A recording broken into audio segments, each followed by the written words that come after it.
Hey everybody, I'm Jack Rita. I'm a game designer with Future Pastimes. I really love to play a lot of different board games, but I also really love zombies. I have a lot of zombie movies in my DVD collection, and I still have DVDs. I still have VHS, and I have some more zombie movies on that. But I have quite a few zombie games, and I like to play them quite regularly. So I thought I'd do a top five, one of my five favorite zombie games that I own.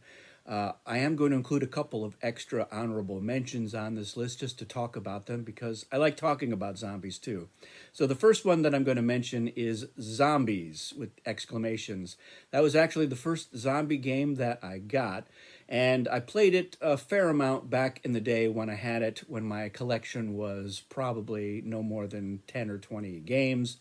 But nowadays, I don't play it that much because I find that it's a little bit too long for how light of a game it is. It can take a while to play it, especially if you're doing pretty well. That is, that you're surviving long enough to get to the chopper or whatever the other objectives are. But there's not a lot going on in that game, so it's pretty straightforward, even with some of the expansions in there. Now, I've started tinkering around with adding some more depth to the game, but I've been distracted by a lot of other better zombie games and other gaming things in general. So I'll get back to that at some point and play around with adding some more interest to that game. But and I'm never going to get rid of it. So that's the real but there. But there are other games that I would rather spend my time with. And the other honorable mention would be Zombicide, and I have two versions of it. I have the original Zombicide, which again, when I got it, I played it several times. But right away, I started to add a lot of house rules and play around with the gameplay because I didn't find that it had very much depth to it, and it got to be very repetitive for me after a while. I also have Zombicide Black Plague, which is better, and in fact, some of the house rules that I had integrated into Zombicide became part of how Zombicide Black Plague is supposed to be played. So it is an improvement on there. And the miniatures and the components are also much, much better. And Cool Mini or not, has a reputation for some great miniatures and components, and it's well deserved. But again, the gameplay for me falls flat after a while. So I do play it every once in a while, but I don't crave playing Zombicide Black Plague a lot. I, in fact, use a lot of those miniatures for other games. It's another game that I will tinker with some more when I have the time to add some more to it. But by and large, there are other zombie games on this list are the ones that I find I play the most often. So let's get to that actual list now. Number five, which is Zombie Dice. It is a very light game, very straightforward, but it's quick, and I like that. It's a good filler game for when we're getting together and we're waiting for other people to show up for game night. We can jump into it. It's a good warm up game. It's a good gateway game because it's very straightforward.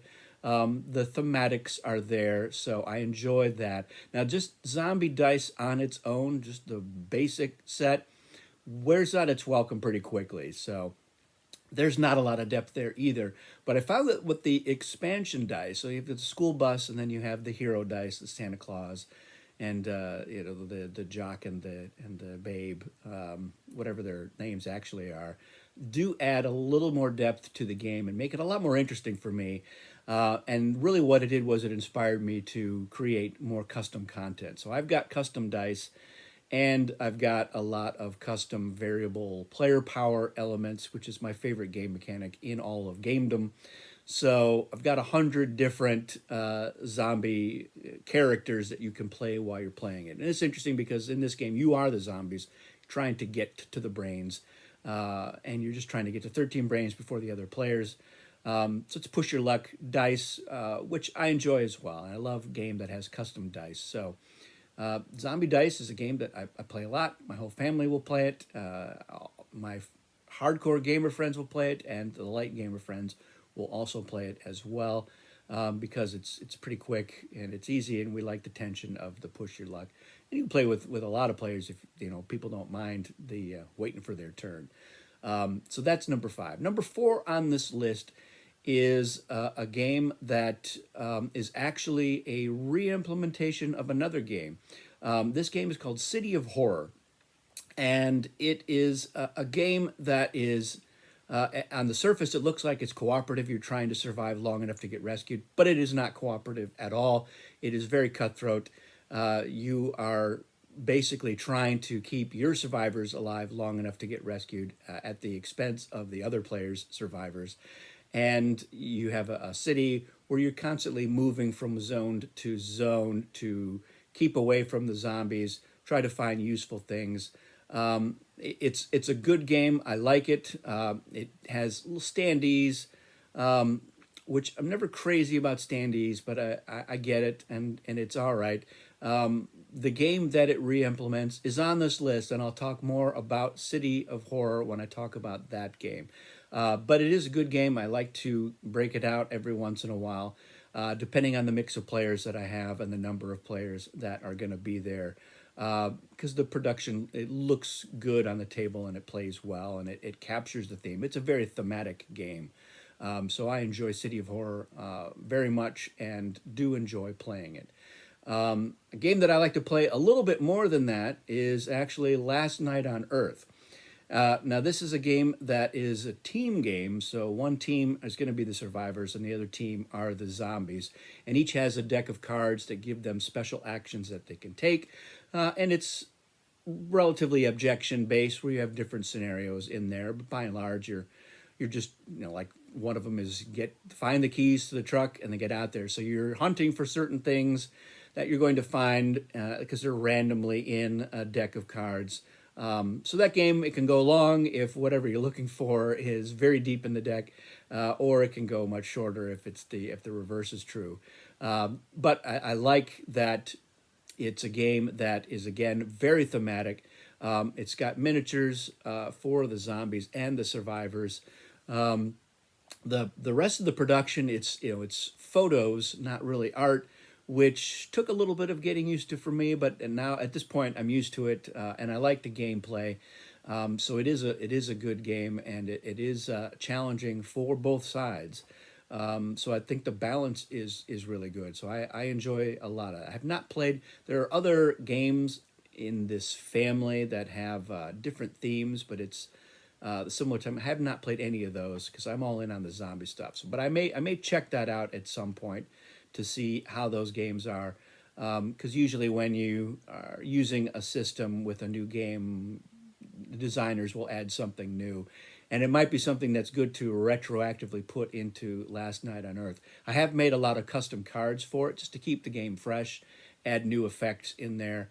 And so I enjoy that. That's a game. If it's a game that I like, I'll try to create custom content for it, because it's a game that I want to play over and over again. And I find that expansion elements keeps the variety and the replayability more fresh for me. So I enjoy that quite a bit.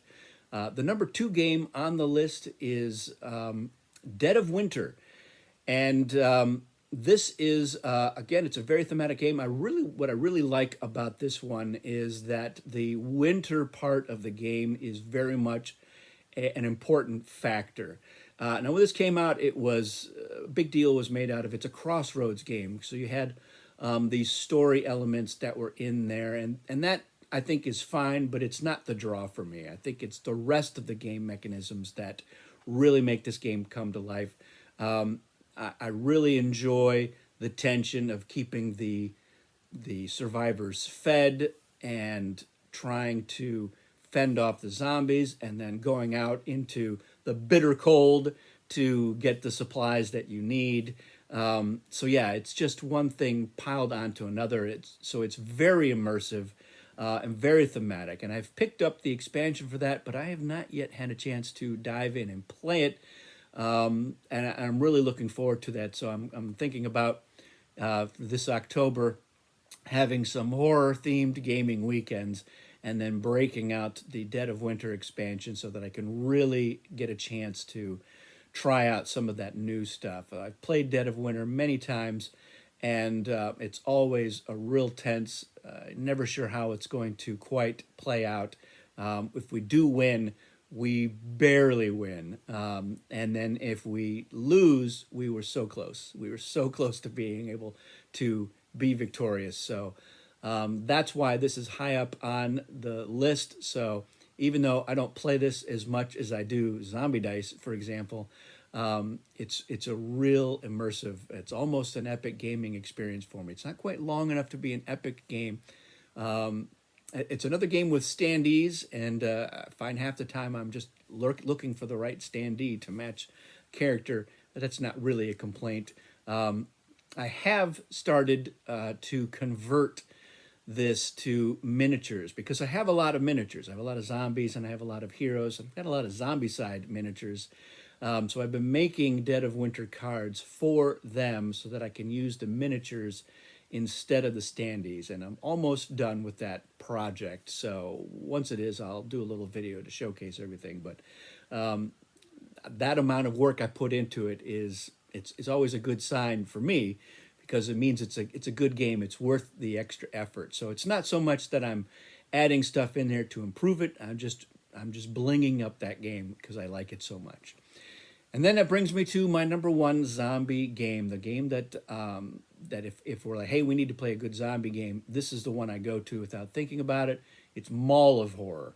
So Mall of Horror was the original version. It was re-implemented as City of Horror, but I still prefer Mall of Horror, and I think it's a great game. It's a very unique experience. So everyone is going to have a couple of survivors, and some of them have special abilities. So everyone has a guy with a gun, and it's a game where you're doing a lot of voting. And whenever the guy with the gun is involved in a vote, the guy gets a vote and the gun gets a vote. And so that's its ability. But you also have a tough guy who is good at barricading doors. So if he's in a room that's trying to barricade and keep out the zombies, he basically counts as two guys. And then you've got another one that no ability but is worth a lot more points. So you're moving these characters around in the mall from area to area, the security office to the restroom to the supermarket to whatnot. You have to always move somebody every turn, but the zombies are accumulating, and if too many zombies are at a location, they're going to eat somebody. So you're trying to figure out who you want to move, and are you moving them to a safer place, and or to a more dangerous place. And you don't have to decide which of your survivors you're moving until it's time to move. And sometimes you're like, well, I think I can survive a vote, because if somebody's going to get eaten, everybody there votes for who it should be. And they usually vote for the player who has the highest value token in that location, or whoever has the most survivors left.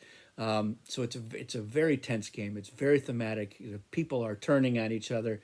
That seems to happen a lot in zombie stories.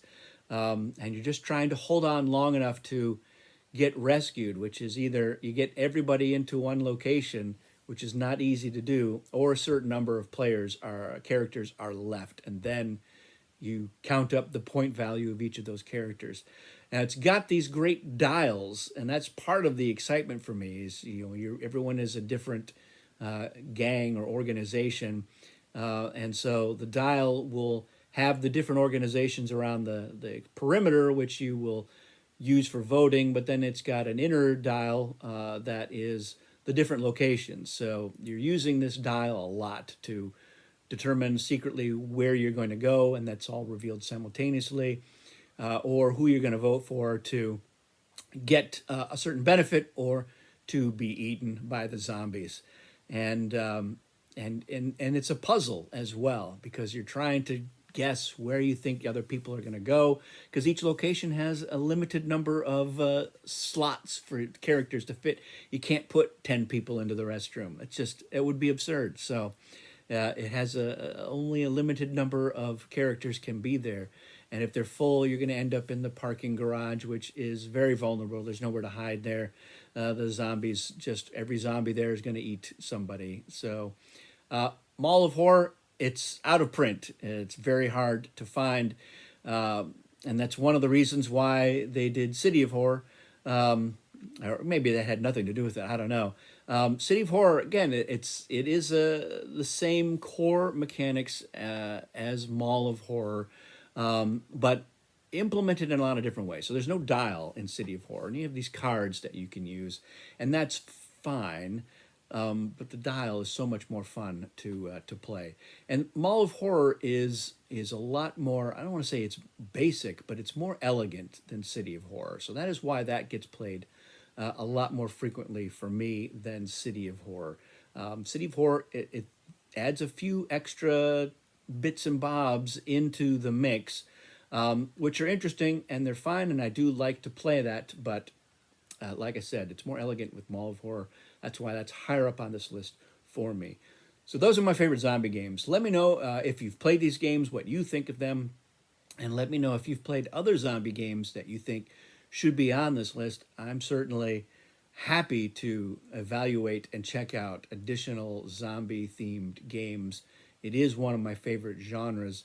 So I look forward to getting more and getting them to the table. That's it for zombies. Thanks for watching, and we'll see you again soon.